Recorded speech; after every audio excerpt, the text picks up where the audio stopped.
राजन sir YouTube channel में एक बार फिर स्वागत है दोस्तों। आइए आज हम पढ़ेंगे जीव विज्ञान जैव प्रक्रम चैप्टर होगा। पोषण की परिभाषा दे। यह जीवों के लिए क्यों अनिवार्य है? वह विधि जिसमें जीव पोषक तत्वों के ग्रहण कर उनका उपयोग करते हैं पोषण कहलाते हैं। जैविक प्रक्रियाओं के संचालन वृद्धि, टूट फूट की मरम्मत आदि विभिन्न कार्यों के लिए जीवों को ऊर्जा की आवश्यकता होती है। यह ऊर्जा पोषण द्वारा प्राप्त होता है। दूसरा क्वेश्चन, हमारे आमाशय में अम्ल की भूमिका क्या है? हमारे आमाशय में पाए जाने वाले अम्ल जीवाणुनाशक की तरह कार्य कर भोजन के साथ आने वाले जीवाणु को नष्ट कर देती है।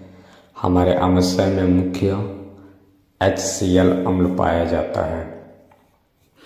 भोजन के पाचन में लार क्या भूमिका है? लार एक पाचक रस है जो 3 जोड़ी लार ग्रंथियों से स्रावित होता है। भोजन के पाचन में लार की निम्न भूमिका होती है। यह भोजन को चिकना एवं मुलायम बनाता है। यह भोजन के पाचन में मदद करता है।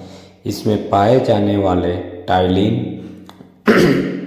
एंजाइम स्टार्च का पाचन कर उसे मोलटोज में बदल देता है। इसमें पाए जाने वाले एमिलेस नामक एंजाइम मंड जटिल अणु तथा लार को मिला देती है जो भोजन के पाचन में सहायक है।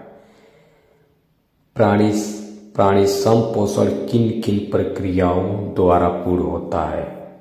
प्राणी संपोषण में प्राणी अपना भोजन ठोस या तरल के रूप में ग्रहण करते हैं एवं पूरी क्रियांतर ग्रहण, पाचन, अवशोषण, स्वांगीकरण एवं बहिष्करण जैसी प्रक्रियाओं द्वारा पूर्ण होती है। पाचक एंजाइमों का क्या कार्य है?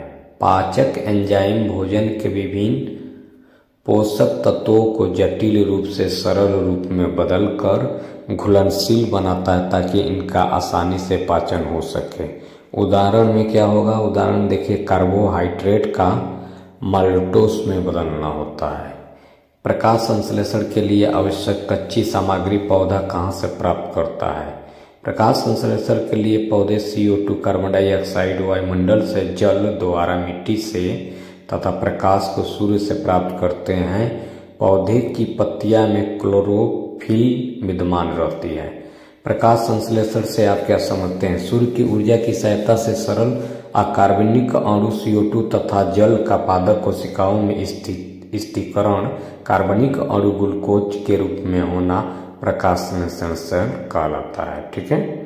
स्वपोषी पोषण के लिए आवश्यक परिस्थितियां में कौन सी है और उसके उपपदार्थ क्या है? स्वपोषी पोषण के लिए आवश्यक परिस्थिति में प्रहरित CO2, जल तथा सूर्य की प्रकाश उपस्थित है। इसके उपोत्पाद ग्लूकोज, ऑक्सीजन तथा जल होते हैं। हमारे शरीर में वसा का पाचन कैसे होता है? यह प्रक्रम कहाँ से होता है? हमारे शरीर में वसा का पाचन आहारनाल छिद्रतांत में होता है। यकृत से निकलने वाला पित्तरस भोजन की अम्लीयता को क्षारीयता में बदल देता है। पित्तरस वसा को सूक्ष्म कणों को तोड़ देता है, जिस क्रिया को एम्लीसीकरण क्रिया कहते हैं। ठीक है। और लाइपेज एंजाइम एम्लिसिफाइड वसा को वसीय अम्ल तथा ग्लिसरॉल में बदल देता है। नेक्स्ट प्रश्न, किसी जीव द्वारा किन कच्ची सामग्रियों का उपयोग किया जाता है? किसी भी जीव में शारीरिक वृद्धि के लिए उसे बाहर से अतिरिक्त कच्ची सामग्री को भी आवश्यकता होती है।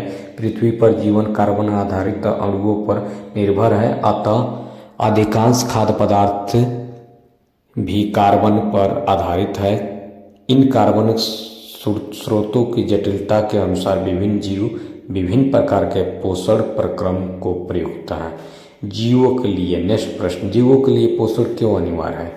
जैविक प्रक्रियाओं के संचालन, वृद्धि, टूट फूट की मरम्मत आदि कार्यों के लिए जीवों में ऊर्जा की आवश्यकता होती है। यह ऊर्जा को ऊर्जा पोषण विधि से प्राप्त भोज्य पदार्थ द्वारा होती है। नेक्स्ट प्रश्न, कोई वस्तु सजीव है, इसका निर्धारण करने के लिए हम किस मापदंड का उपयोग करेंगे? तो सजीवों में सभी संरचनाएं अणुओं से मिलाकर बनी होती है, जो हमारे गति हमेशा वह गति में रहती है। इन अणुओं की गति किसी के सजीव होने का प्रमाण है। इसके अतिरिक्त सजीव विभिन्न प्रकार की जैव प्रक्रम करते हैं जो निर्जीव नहीं करता है। श्वसन से क्वेश्चन हम लेते हैं। चलिए, हमारे जैसे बहुकोषीय जीवों में ऑक्सीजन की आवश्यकता पूरी करने में विसरण क्यों अपर्याप्त है? हमारे जैसे बहुकोषीय जीवों में सभी कोशिकाएं वातावरण से सीधे संपर्क नहीं होती है, अतः विसरण सभी कोशिकाओं ठीक ना की पूर्ति नहीं कर सकता है। दूसरा प्रश्न, लगातार दौड़ने से हमारी पेशियों में दर्द या ऐंठन क्यों उत्पन्न होता है? लगातार काम करने या दौड़ने से हमारी पेशी कोशिकाओं में ऑक्सीजन की अभाव हो जाता है, जिससे ग्लूकोज का आंशिक विखंडन होता है एवं लैक्टिक अम्ल का निर्माण होता है। पेशियों में अधिक मात्रा में लैक्टिक अम्ल के संचयन के कारण दर्द या ऐंठन होने लगता है। श्वसन की परिभाषा दें। श्वसन वैसी क्रियाओं के सम्मिलित रूप को कहते हैं जिसमें बाहरी वातावरण से ऑक्सीजन ग्रहण कर शरीर की कोशिकाओं में पहुंचाया जाता है, जहां इसका उपयोग कोशिकीय ईंधन ग्लूकोज का ऑक्सीकरण कई चरणों में विशिष्ट एंजाइमों की उपस्थित करके जैव ऊर्जा एटीपी का उत्पादन किया जाता है। इस क्रिया से उत्पन्न CO2 को फिर कोशिकाओं से शरीर के बाहर निकाल दिया जाता है। नेक्स्ट प्रश्न, हमारे शरीर में हीमोग्लोबिन की कमी के कारण क्या है परिमाप हो सकते हैं, बताइए। देखिए, हमारे शरीर में यदि हीमोग्लोबिन की मात्रा कमी होती है तो ऑक्सीजन की वहन क्षमता घट जाती है। इस कारण मनुष्य ऑक्सीजन की कमी से होने वाले रोग बढ़ जाएंगे, जिससे श्वसन संबंधी कठिनाइयां एवं थकावट होगी तथा व्यक्ति ऊर्जा की कमी महसूस करेगा। कार्बन मोनोऑक्साइड गैस को विषैली गैस क्यों माना जाता है? देखिए, कार्बन मोनोऑक्साइड गैस को विषैली गैस इसलिए माना जाता है क्योंकि रक्त में कार्बन मोनोऑक्साइड गैस हीमोग्लोबिन से संयोजन कर कार्बोक्सी हीमोग्लोबिन बनाते हैं। इसके फलस्वरूप रक्त की ऑक्सीजन वहन क्षमता समाप्त हो जाती है और शरीर के ऊतकों की ऑक्सीजन के अभाव में मृत्यु हो जाती है। इसीलिए CO को विषैली एवं प्राणघातक गैस के रूप में भी जाना जाता है। मनुष्य में ऑक्सीजन तथा कार्बन डाइऑक्साइड का परिवहन कैसे होता है? देखिए, ऑक्सीजन का परिवहन RBC जिसको कहते हैं, यानी RBC में पाए जाने वाला हीमोग्लोबिन फेफड़ों में पहुंची हुई वायु से ऑक्सीजन लेकर उन ऊतकों तल ले जाते हैं जहां ऑक्सीजन की कमी होती है। कार्बन डाइऑक्साइड का परिवहन देखिए, कार्बन डाइऑक्साइड जल में अधिक विलय है और इसलिए इसका परिवहन हमारे रुधिर में विलय अवस्था में होता है। यह नसा द्वारों से होकर बाहर निकल जाता है। ठीक है। श्वसन के लिए ऑक्सीजन प्राप्त करने नेक्स्ट प्रश्न, श्वसन के लिए ऑक्सीजन प्राप्त करने की दिशा में एक जलीय जीव की अपेक्षा स्थलीय जीव किस प्रकार का लाभप्रद है? तो जो जीव जल में रहते हैं वे जल में विलय O2 का उपयोग करते हैं, क्योंकि जल में विलय ऑक्सीजन की मात्रा कम होती है। इसलिए जलीय जीवों की श्वास दर स्थलीय जीवों की अपेक्षा कम गति से होती है। स्थलीय जीव श्वसन के लिए वायुमंडल के ऑक्सीजन का उपयोग करते हैं। स्थलीय जीव ऑक्सीजन बाहुल्य वायुमंडल के संपर्क में रहता है। नेक्स्ट प्रश्न, गैसों के विनिमय के लिए मानव फुफ्फुस में अधिकतम क्षेत्रफल को कैसे कल्पित किया गया है। गैसों के विनिमय के लिए मानव फुफ्फुस में अधिकतम क्षेत्रफल को कैसे अभिकल्पित किया गया? तो देखिए, फेफड़े के अंदर का मार्ग छोटी छोटी नलिकाओं में विभाजित होता है जिसे श्वसनी कहा जाता है। यह आगे श्वसनिकाओं में विभाजित हो जाती है। श्वसनिकाओं का अंतिम सिरा गुब्बारे के समान संरचना में मिलता है, जिन्हें कुपिकाएं भी कहते हैं। कुपिकाओं की भित्ति बहुत ही पतली होती है। इनमें बहुत सारे रक्त वाहिकाएं होती है जिसके द्वारा गैस का आदान प्रदान आसानी पूर्वक होता है। ठीक है, देखिए, श्वसन एवं बाह्य श्वसन में अंतर बताइए। श्वसन प्रक्रिया का वह चरण जिसके द्वारा बाहरी वातावरण O2 को कोशिकाओं में तथा CO2 को कोशिकाओं से बाहर वातावरण में पहुंचाया जाता है, बाह्य श्वसन कहलाता है। तो श्वसन चरणबद्ध जो रासायनिक प्रतिक्रियाएं हैं जिनमें कोशिकाओं में ग्लूकोज के ऑक्सीकरण से ऊर्जा उत्पादन होता है। रंध्र एवं वातारंध्र क्या है? श्वसन में उनकी क्या भूमिका है? पौधों की पत्तियों की सतह पर पाए जाने वाले सूक्ष्म छिद्रों को रंध्र कहते हैं, जबकि पुराने वृक्षों के तने के कड़ी त्वचा पर मृत कोशिकाओं के बीच पाए जाने वाले छिद्रों को वातारंध्र कहते हैं।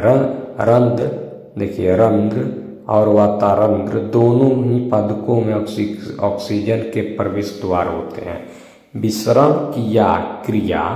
विसरण क्रिया द्वारा पौधों में श्वसन गैसों का आदान प्रदान इन्हीं छिद्रों द्वारा होता है। ठीक है, नेक्स्ट प्रश्न, लास्ट। गैसों के अधिकतम विनिमय के लिए कुपिकाएं किस प्रकार अभिकल्पित है? तो नलिकाओं में गुब्बारे जैसे रचना होती है जिसमें O2 गैस अंतर्गत हो जाती है। इसके एक ऐसी सतह होती है जिससे गैसों का विनिमय होता है। कुपिकाओं की भित्ति मोटी होती है जिसके रुधिर वाहिकाओं का बड़ा सा जाल होता है। रुधिर से शरीर में CO2 कुपिकाओं में छोड़ने के लिए लाता है। कुपिकाएं रुधिर वाहिका का रुधिर वायु से O2 लेकर शरीर की सभी कोशिकाओं तक पहुंचाता है। ठीक है, अब बात करेंगे परिवहन की। देखिए, उच्च संगठित पादप में वहन तंत्र के घटक क्या है? उच्च संगठित पादप में यानी पेड़ पौधे में वहन तंत्र के दो घटक होते हैं, जाइलम और फ्लोएम। देखिए, जाइलम क्या है? जाइलम ऊतक के जोड़ों को तनों तथा पत्तियों को वाहिनिकाएं तथा वाहिकाएं आपस में जुड़कर जल संवहन वाहिकाओं का एक जाल बनाती है। जाइलम जल तथा लवणा मृदा से पत्तियों तक परिवाहित करता है। फ्लोएम क्या है? फ्लोएम में